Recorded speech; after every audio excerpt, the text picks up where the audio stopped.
ස්තුතියි ඔයාලා හැමෝටම.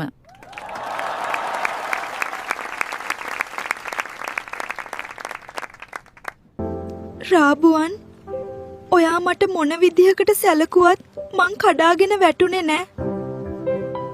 මේ මාස 8ට මං ගොඩක් ශක්තිමත් වුණා. මගේ ජීවිතේ මගන් ඉහළටම යන්න ඕනි.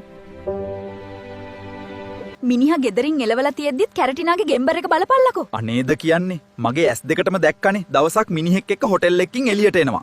ඇයි එග් ප්ලෑන්ට් ඔයා බොරු කියන්නේ? ඔයා කිව්වේ හොටෙල් එකකින් තනියම එළියට එනවා දැක්ක කියලානේ. හරි. ඉතින් කවුරු හරි එක්කනේ යන්නේ නැත්තේ. ඇහැට දකින්නේ නැතුව පද හදන්න එපා ඔයාලා. බලන්න අද ප්‍රසන්ටේෂන් එක එයා කොච්චර හොඳට කළාද. එයා හදපු ප්‍රොජෙක්ට් එක නිසා අපේ කම්පැනි එකට කොච්චර වාසියක් වුණාද.